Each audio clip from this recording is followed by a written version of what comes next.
ദാതാവാം ദൈവം നീ മാത്രം മതി എനിക്ക്. യഹോവ റാഫ സൗഖ്യദായകൻ തന്നടിപ്പിണരാൽ സൗഖ്യം. യഹോവ ശമ്മ കൂടെയിരിക്കും നൽകുമവൻ ആവശ്യങ്ങൾ.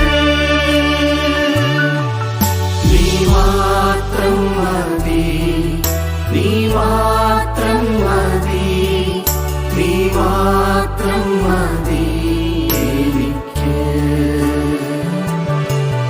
നീ മാത്രം മതി, നീ മാത്രം മതി, നീ മാത്രം മതി എനിക്ക്.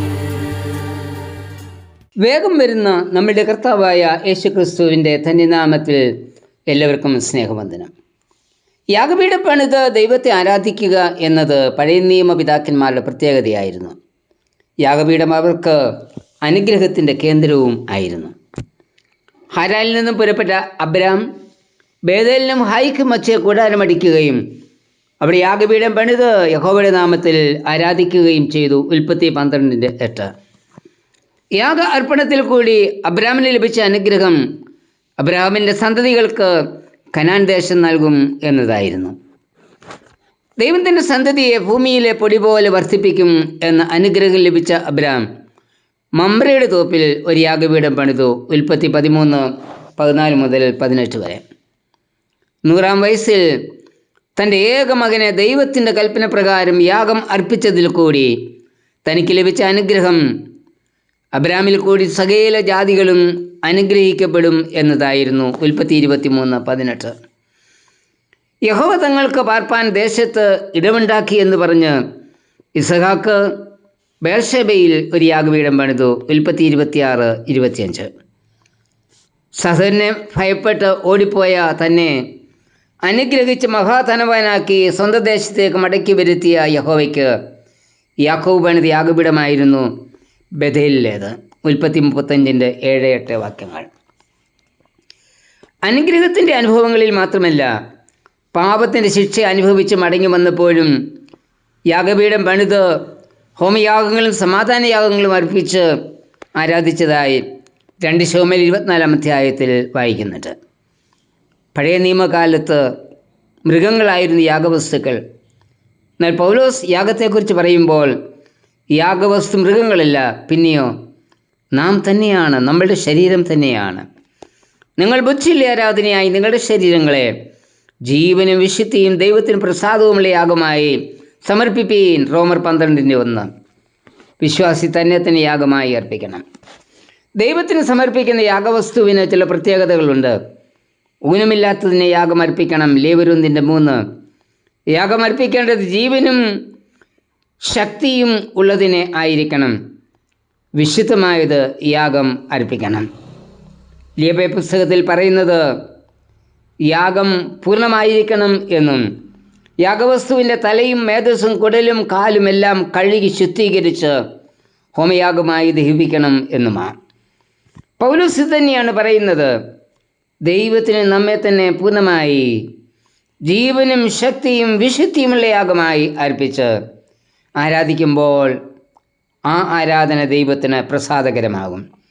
ഈ വിധത്തിലുള്ള ആരാധന ദൈവത്തോട് അടുത്ത് ചെല്ലുവാൻ നമ്മെ സഹായിക്കുകയും ചെയ്യും.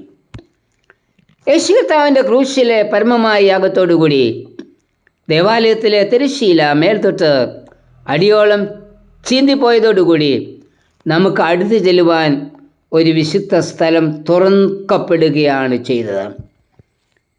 ഈ വിശുദ്ധ സ്ഥലത്തേക്ക് വിശുദ്ധി പ്രാപിച്ച് മാത്രമേ കടന്നു ചെല്ലുവാൻ കഴിയൂ.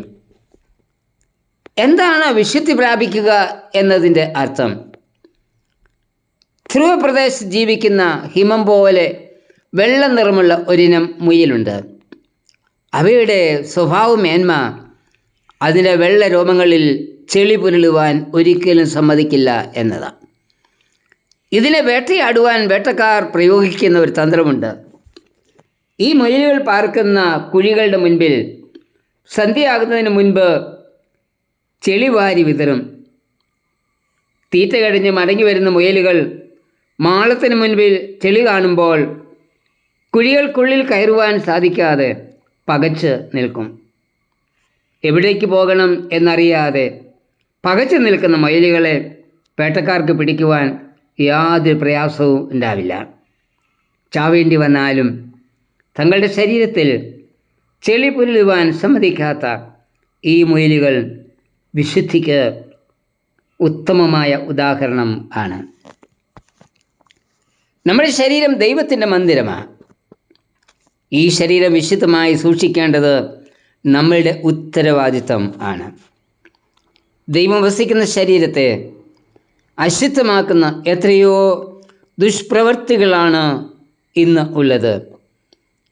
ഒരു രസത്തിനു വേണ്ടി മദ്യമോ മയക്കുമരുന്നോ രുചിച്ചു നോക്കി അവസാനം അവയ്ക്ക് അടിമപ്പെടുന്ന എത്രയോ ജീവിതങ്ങൾ ആണ് ഇന്നുള്ളത്. ഇത് പൈശാചികൻ്റെ തന്ത്രമാണ്. ഈ വിധ തന്ത്രങ്ങളിൽ വീഴാതിരിപ്പാൻ നാം സൂക്ഷ്മതയുള്ളവരായിരിക്കണം. പത്രോസ് പറയുന്നത്, നിർമ്മതരായിരിപ്പീൻ, ഉണർന്നിരിപ്പീൻ. നിങ്ങളുടെ പ്രതിയോഗിയായ പിശാച് അലർന്ന സിംഹം എന്ന പോലെ ആരെ വിഴുങ്ങേണ്ടു എന്ന് തെരഞ്ഞ് ചുറ്റി നടക്കുന്നു. 1 പത്രോസ് 5:8. പിശാചിൻ്റെ തന്ത്രങ്ങളിൽ വീഴാതിരിപ്പാൻ ഒരു വഴി മാത്രമേ ഉള്ളൂ. നമ്മുടെ പാപപരിഹാരത്തിനായി യാഗമാക്കപ്പെട്ട യേശുവിൻ്റെ ക്രൂശിന് മുൻപിൽ മുഴങ്കാലുകൾ മടക്കുക. എങ്കിൽ നമ്മുടെ പാപം എത്ര വലുതായിരുന്നാലും യേശുവിൻ്റെ രക്തം നമ്മെ ശുദ്ധീകരിക്കും. യേശുവിൻ്റെ രക്തത്താലുള്ള ശുദ്ധീകരണമാണ് ദൈവത്തിന് പ്രസാദമുള്ള യാഗ ആരാധന. കർത്താവേ, ക്രൂശിലെ രക്തത്താൽ ശുദ്ധീകരിക്കപ്പെട്ട് വിശുദ്ധിയുള്ള യാഗമായി എന്നെ തന്നെ പൂർണ്ണമായി സമർപ്പിക്കുന്നു. ആമേൻ. യഹോവ എലോഹീം, സൃഷ്ടാവാം ദൈവം, നിൻ വചനത്താൽ ഉളവായെല്ലാം. യഹോവ നീസി, ജയത്തിൻ കൊടി നീ, നിന്നെ പോലെ മറ്റാരുമില്ല.